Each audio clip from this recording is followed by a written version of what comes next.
The Siren Head definitely has a crazy look, and that's what brings a lot of the fear of his horror story. Just like Slender Man, he's long and lanky, but this guy's tall specifically.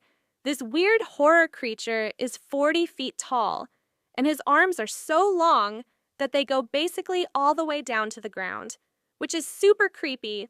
I don't know what it is about like the long-armed horror figures, but that just makes them so much scarier.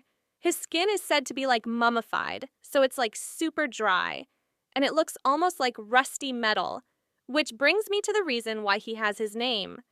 Siren Head is his entire body.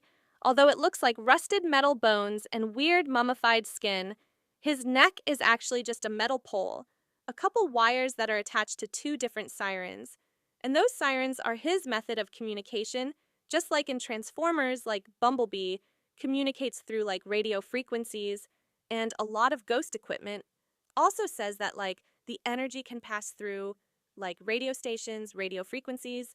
The legend has it the Siren Head will use those radio frequencies to communicate with his prey, and even he could interfere and tap into the radio transmissions, meaning you could literally lose service to your phone if you're out in the woods, not being able to call for any help. You'll see why this is getting scary. So this is where Siren Head comes into our lives.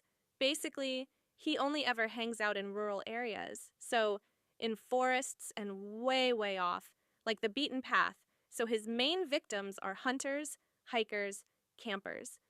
Those types of people, mainly so that he can basically cut out the cell signal, and you can't really call for help. And also, since he's 40 feet tall and super lanky, he blends in with the trees perfectly, especially because his body is very like rusty brown color. And he's said to be able to like basically stay still for days and blend them with the trees. So a lot of people, when they go out into the middle of the woods, even if they were to see him, they won't even realize that it's him, as opposed to like a tree. The first story, and the most notable one that I was able to find, was 1966. There was a couple that went out into the middle of the desert, and on their way, they were, probably weird ghost hunters.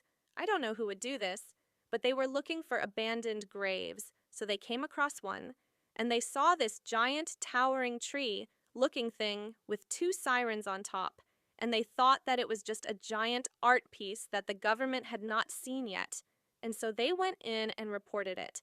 Obviously, like, went back and forth. They kept seeing this thing now. It was never reported that this was actually, like, stayed there.